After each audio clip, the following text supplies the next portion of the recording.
Programme کے format کے مطابق چلتے ہیں بلا کسی توقف اپنی پہلی کال کی طرف اور سنتے ہیں، سمجھتے ہیں اور جانتے ہیں ہم سے پہلا سوال کیا کیا جا رہا ہے۔ السلام علیکم۔ وعلیکم السلام، کیسے ہیں ڈاکٹر صاحب؟ الحمدللہ جناب، کون صاحب بات کر رہے ہیں؟ ارسلان احمد بات کر رہا ہوں کراچی سے۔ جناب ارسلان۔ اچھا، سب سے پہلے تو ایک ریکویسٹ تھی، کچھ سوال بھی ہے، کچھ اسی ٹاپک کے حساب سے بات بھی آپ سے کرنی ہے۔ جی جی۔ ریکویسٹ یہ ہے کہ 2 سال پہلے مولانا محمد الیاس صاحب آپ کے پاس آیا کرتے تھے عالم آن لائن میں، وہ اتنا ان کا میٹھا انداز ہے۔ ہاں مولانا محمد الیاس، جی جی، اسلام آباد سے آتے تھے، جی جی جی جی جی جی جی۔ اگر پلیز کسی بھی طریقے سے اسی رمضان میں بلائیں، وہ بہت زیادہ فیوریٹ۔ وہ اصل میں ساؤتھ افریقہ گئے ہوئے ہیں، وہ وہاں پر وہ تراویح پڑھاتے ہیں، تو وہیں پر ہیں وہ۔ چلیں پھر انشاءاللہ اگلی دفعہ صحیح، انشاءاللہ جی انشاءاللہ۔ اچھا، میرا ایک سوال ہے جی، اس کے بعد یہ جو آپ کی ایک ویڈیو آئی تھی اس کے حوالے سے تھوڑی سی ٹیکنیکل بات آپ کو بتانی تھی، اگر آپ مجھے اجازت دیں۔ جی بالکل فرمائیے۔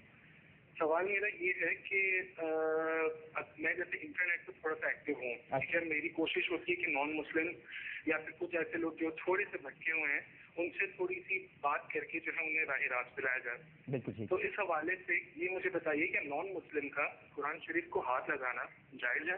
مطلب یہ ظاہر سی بات ہے، اس سے ہم اگر کچھ پڑھنے کو کہتے ہیں، قرآن شریف پکڑ کے وہ کھولتا ہے پہلی سورت، وہ تو نہ ظاہر سی بات ہے غسل ہوگا اس کا، نہ ہی اس کا وضو ہوگا، تو اس حوالے سے آپ مجھے بتا دیجیے گا۔ ٹھیک ہے، بالکل صحیح۔ عامر بھائی، دوسری بات جو سب سے آج کل رات سے جو ٹاپک چل رہا ہے، ایکچولی یہ ویڈیو میں نے کوئی 3-4 گھنٹے پہلے دیکھی تھی، کل رات سے، مطلب آپ کی جب ٹرانسمیشن اسٹارٹ ہوئی تھی اسی پہ میں جب اس پہ ورک آؤٹ کر رہا تھا، ایک دم سے آپ کا پروگرام شروع ہوا، آپ نے بھی اسی کے بارے میں بولنا شروع کر دیا۔ کل سے بڑی کوشش تھی کہ آپ سے بات ہو، لیکن بہرحال جو بھائی ہیں اللہ ان کو راہ راست پلائے، ہم سب کو اللہ تعالیٰ راہ راست پلائے۔ اتنی چلاکی سے انہوں نے ویڈیو بنائی ہے کہ آپ کی جو پوری کٹنگز ہیں شروع سے لے کے آخر تک الفاظ انہوں نے آپ ہی کے استعمال کیے ہیں، لیکن جیسے ہی آپ سیدھے ہاتھ سے موڑتا ہے یا الٹے ہاتھ سے آپ کا چہرہ ہوتا ہے، مطلب کیمرے سے چہرہ ہٹ جاتا ہے تو وہ کوئی نازیبا الفاظ جو ہے وہ نکال دیتے ہیں۔ جن الفاظ کے اسٹارٹ جیسے آپ کرتے ہیں چھوڑ دو، تو وہ جو ہے غلط الفاظ میں لے جاتے ہیں، گالی دے دیتا ہے۔ اور مطلب اگر کوئی بھی صاحب عقل بندہ اس کو کال کو شروع سے پڑھے، اس کی جو بندہ اس کی ریکارڈنگ کر رہا ہے بہت شریل آواز ہے، آپ کی ہے گریو آواز، مطلب بھاری آواز ہے۔ اور آپ کو تو پتا ہے آج کل میمیکری کتنی ہو رہی ہے، میں ہی 10 لوگوں کی میمیکری کر دیتا ہوں، تو یہ تو کوئی بڑی ڈیل نہیں ہے۔ اچھا، دوسری بات جو مجھے یہ کہنی تھی، جو آپ نے خود بھی بتا دی کہ دیکھیں یہ تو غیبت کر بیٹھے، کوئی بات نہیں، اللہ تعالیٰ انہیں بھی سیدھی راہ پہ لائے، انہیں بھی گناہ معاف فرمائے، لیکن اس کے بعد جو لوگوں نے کمنٹ دینا شروع کیا فیس بک پہ، جو بغیر سوچے سمجھے جو کمنٹ دیتے ہیں، آپ کی برائی بھلائی جو بھی کر رہے ہیں، اب آپ یہ دیکھیں آپ کو ثواب کتنا پہنچ رہا ہے، آپ کے اکاؤنٹ میں تو ثواب ٹرانسفر ہونا شروع ہو گیا ہے نا، تو آپ کو فکر کرنے کی ضرورت نہیں ہے، وَتُعِزُّ مَن تَشَاءُ وَتُذِلُّ مَن تَشَاءُ، اللہ ہی تعالیٰ سب کچھ دینے والا ہے، تو آپ کو تو فکر کرنے کی ضرورت ہی نہیں ہے۔ بڑی محبت آپ کی، بڑی عنایت آپ کی، بڑی عنایت۔ اچھا جی، پہلا سوال مفتی صاحب، غیر مسلم قرآن چھو سکتے ہیں؟ ہاں، دیکھیں 2 چیزیں ہیں، ایک یہ ہے کہ ہم غیر مسلم کو قرآن پاک پیش کریں کہ آپ اس کا مطالعہ کیجیے اور اس سے رہنمائی حاصل کیجیے قرآن کیا کہتا ہے، تو کسی غیر مسلم کو قرآن پاک دینا اس میں تو کوئی حرج نہیں۔ اور ایک ہے غیر مسلم کا قرآن پاک کو چھو کر پڑھنا، تو قرآن کریم نے تو یہ فرمایا کہ لا یمسہ الا المطہرون، پاک لوگ اسے چھوئیں، تو غیر مسلم اس وقت تک احکام اسلام کا پابند نہیں ہوتا جب تک کہ وہ مسلمان نہ ہو جائے، تو اگر وہ مسلمان نہیں ہے، وہ چھوئے گا تو اس کا اپنا فعل ہے، اس کا چھونا جائز ہے یہ نہیں ہے یہ نہیں کہہ سکتے، اس لیے کہ وہ تو احکام قرآن کا اور احکام اسلامی کا مخاطب نہیں ہے، وہ تو جب اسلام لے آئے گا اس وقت ہوگا۔ اب اگر وہ اپنے عمل کے طور پر اپنے طور پر قرآن پاک کو چھوتا ہے تو ہم کیا کہہ سکتے ہیں، لیکن ایک ہے کہ ہم اسے مطالعے کے لیے قرآن پاک دیں، اس کی کئی صورتیں ہیں، وہ کسی سے پڑھوا بھی سکتا ہے، تعلیم بھی حاصل کر سکتا ہے، اور خصوصاً ایسا غیر مسلم کہ جس کے بارے میں ہم توقع لگا بیٹھے ہوں کہ اس شخص کا اسلام سے قریب آنا ممکن ہے، اور یہ کہ یہ شخص اسلام کی تعلیمات کو قبول کر لے گا اور اس کی طبیعت میں تسلیم کا مادہ ہے اور قرآن کریم سے رہنمائی حاصل کرے گا، تو اس میں انقلاب آ سکتا ہے۔ تو بالکل صحیح۔ ایک کالر اور اس پر سے میرے خیال سب کا اتفاق، ایک کالر اور لے لیتے ہیں۔ السلام علیکم۔ وعلیکم السلام جی، کون سے بات کریں؟ جی میں فاطمہ بات کر رہی ہوں سیالکوٹ سے۔ عامر بھائی کیا حال چال ہے؟ الحمدللہ فاطمہ جی، آپ اپنے ٹی وی کی آواز بند کر دیجیے گا، جی بڑی مہربانی۔ جی ٹی وی کی آواز بند کر دو۔ جی ہاں جی فرمائیے۔ جی لیاقت بھائی، میں نے عامر بھائی سوری، میں نے بات کرنی تھی کہ نقاب اوڑھنے کے بارے میں، کہ نقاب میں کرتی ہوں تو میرے گھر والے کہتے ہیں کہ نقاب جو ہے نا وہ آپ نہ کیا کریں، جیسے عام لڑکیاں کرتی ہیں، ٹی وی میں بھی آتی ہیں لڑکیاں، وہ نا منہ پہ پورا انہوں نے نقاب کیا ہوتا ہے. ٹھیک ہے، نقاب یہ حجاب باندھا ہوتا ہے حالی. اچھا آپ حجاب کرتی ہیں یا نقاب کرتی ہیں؟ میں نقاب کرتی ہوں. تو وہ کہتے ہیں گھر والے آپ کے کہ حجاب کریں؟ ہاں وہ کہتے ہیں کہ جیسے ٹی وی میں لڑکیاں آتی ہیں حجاب وغیرہ کرتی ہیں ویسے آپ کیا کریں. اچھا ٹھیک ہے. تو آپ مجھے یہ بتا دیں کہ نقاب ٹھیک ہے یا حجاب ٹھیک ہے. اور ایک اور کوشچن ہے اس کے علاوہ کہ میری بڑی آپی ہیں تو ان کے بارے میں، کہ ان کا تھوڑا رشتے وغیرہ کے بارے میں ہے، تو وہ تھوڑا سا اس کے لیے دعا کیجیے گا. اچھا بالکل ٹھیک ہے. نقاب کریں مفتی صاحب یا حجاب؟ بسم اللہ الرحمن الرحیم.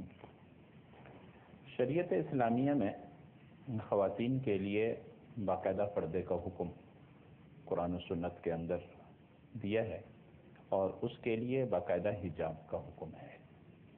صرف نقاب سے خاتون کا جو پردہ ہے وہ کافی نہیں ہوتا.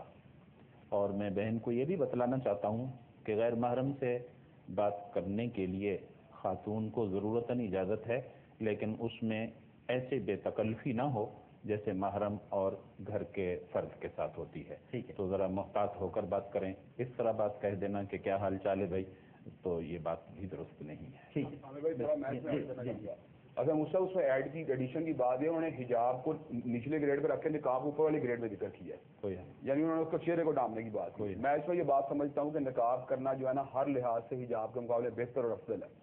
کم از کم اس کے بارے میں دو آراء علماء کی موجود ہیں، کچھ اس کے وجوب کے قائل ہیں اور کچھ اس کے استحباب کے قائل ہیں. آپ تقویٰ بات سے چلے، لیکن میں بس یہ کہہ رہا ہوں کچھ علماء کے وجوب کے اور کچھ کے ساتھ استحباب کے قائل ہیں. اب مسئلے کی بات یہ اگر وہ حجاب کر رہی ہوتی تو ایسی صورت میں گھر والے اگر ان کو یہ بات کہتے تم نقاب کر لو، یہ تو اچھی ریکمنڈیشن تھی. اب وہ کر نقاب رہی ہے اور گھر والے کہہ رہے ہیں حجاب کر لو، تو اس کا مطلب ان کو وہ ایک اسٹیپ نیچے لے کے آنے کی کوشش کر رہے ہیں. تو میں یہ سمجھتا ہوں فتق اللہ مستطعتم کے تحت اگر انہوں نے اپنے آپ کو حجاب کی بجائے نقاب کا بند بنا لیا تو ان کے گھر والوں کو اس کے اندر جو ہے نا انٹرونشن نہیں کرنی چاہیے. اور اگر نیکی کے کام میں سب کو لے کے جا رہی ہیں تو ان کو انکریج کرنا چاہیے بجائے کہ ان کو ڈسکریج کیا جائے. اور یہ اللہ کی بڑی عطا ہے کہ آج کل کے دور میں اللہ تبارک و تعالیٰ کسی کو اس بات کی توفیق دے کہ وہ حجاب کے ساتھ نقاب کرے. لیکن اصل حکم جو شریعت کا ہے وہ حجاب کا ہے. صرف نقاب سے پورا جسم نہیں آئے گا، وہ صرف یہاں نقاب کر لے گی. بعدوں کا صرف فوکس چہرے کے پردے کے اوپر ہے، باقی کر رہی ہیں آلریڈی. وہ کہتی ہیں اس طرح کریں کہ باقی آپ کا چہرہ جو ہے وہ بے نقاب ہو جائے، تو اس میں اس طرف ان کو گھر والے لے کے جا رہے ہیں. تو جہاں موجود ہے میرا خیال ہے. لیکن ایک سوال اور وہ میں آپ سے کرتا ہوں. وہ سوال یہ مفتی صاحب کہ یہ تو چلے بالکل صحیح ہے، تقویٰ ہے، نقاب کر لیا.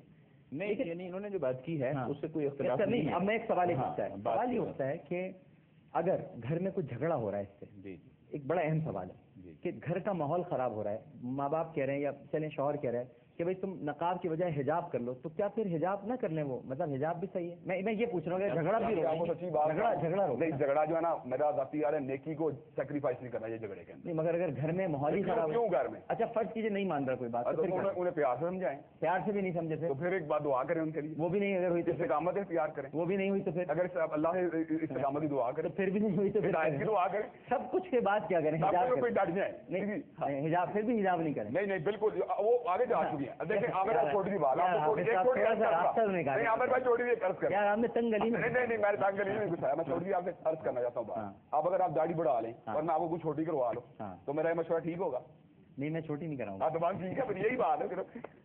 نہیں مگر یہ ہے کہ اچھا آپ بتائیں، آپ نے مجھے بتایا میں تو اگر بڑھا لوں گا تو چھوٹی نہیں کراؤں گا. دیکھیں حجاب اور نقاب کے معنی کو پہلے سمجھنا چاہیے. ایک بات. نمبر دو، جو بہن کہہ رہی تھیں میں سمجھتا ہوں وہ متبع سنت ہیں، تبھی وہ یہ سوال کر رہی ہیں.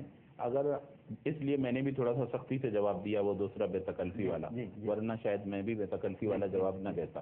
وہ خود سنت کے مطابق زندگی گزارنا چاہتی ہیں اور ان کا گھرانہ ان کی بات سے یہ معلوم ہو رہا ہے کہ وہ دیندار ہے. تو الحمدللہ حجاب شرعی کا مطلب ہوتا ہے پورے جسم کو ڈھانپ لینا، اور نقاب کا معنی ہے صرف نقاب کی حد تک اپنے آپ کو استعمال کر لے، دوپٹہ وغیرہ، اور باقی جسم کو کھلا چھوڑ دیں. تو میں نے حجاب شرعی کی جو بات کی ہے وہ نقاب مائع حجاب ہے. اچھا آپ بات سمجھیں. یہ مطلب بیان کیا ہے نا وہ عرف عام کے ساتھ ہونی چاہیے. کہیں ایسا نہ ہو کہ سامعین اور ناظرین جو ہیں وہ اس پڑھ جائیں کہ بھائی ایک مولانا یہ کہہ رہے ہیں کہ صرف نقاب کر لیں لیں اور ایک کہہ لیں. نہیں بالکل صحیح ہے, بڑا کلیئر ہو گیا, آپ دونوں ایک ہی جگہ بات ہے جو کی عرف عام کے لحاظ سے ایک ہی لائن پر ہیں آپ دونوں, ایک لائن بالکل کوئی ایک لائن بالکل